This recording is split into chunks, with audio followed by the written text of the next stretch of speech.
Sorry, are you okay?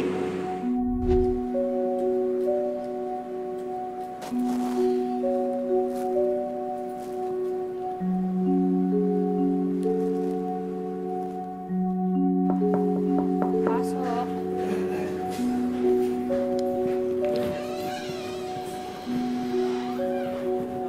Ma'am.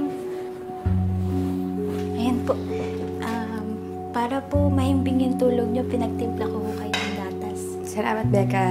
Sige po, wala ka naman po. Good Sige po, night. ma'am. Apo, good night po.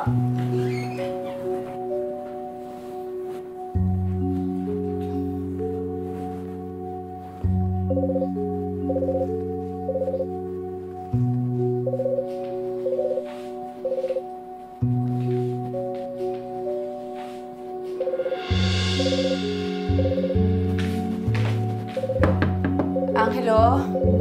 Tumatawag sa'yo si Geneva. Emma, hindi pa ako tapos maligo. Pakisabi. Okay. Hello, Geneva? Sorry ha, si Angelo kasi nasa bathroom pa, naliligo. May kailangan ka ba? So you live together pala, Emma? Yes. Bakit may problema ba? Siyempre naman wala. Ano naman ang magiging problema? Ikaw naman. Hindi bale. Pang-office naman yung itatanong ko. Bukas na lang. Are you sure? Yes, I'm sure. Thank you. Okay. You're welcome.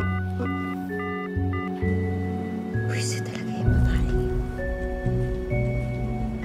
Pantayado niya si Angelo.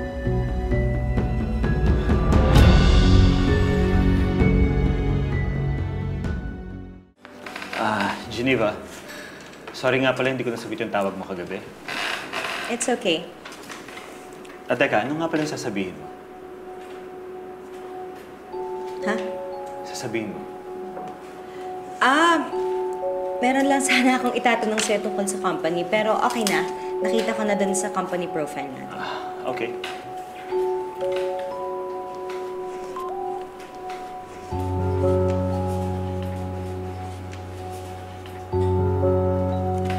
Emma, sino yan? Si nanay lang may tinatanong.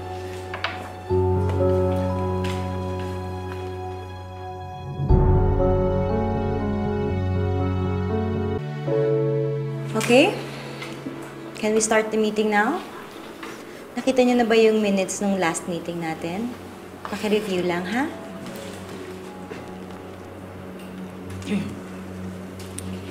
Emma? Emma? Okay ka lang? Parang wala ka sa sarili mo eh. May problema ba? No, I'm okay.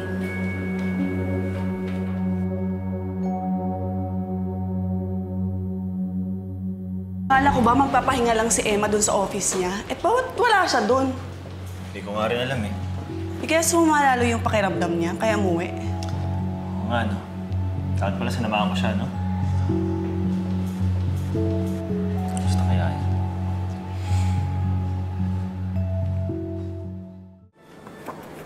Hindi pa rin sumasagot si Emma? Ay, Angelo. Ano ba naman yung girlfriend mo? Ganyan ba talaga yan? Aalis, hindi mo lang nagpapaalam sa'yo, hindi magsasabi kung saan pupunta? Hindi naman, Geneva. Masama lang talaga yung pakiramdam niya. Alam mo, ikaw mukha ka ng pagod. Nasistress ka ba? Gusto mo ganito na lang. Pagluluto kita ng Japanese food sa bahay. Sorry, Geneva.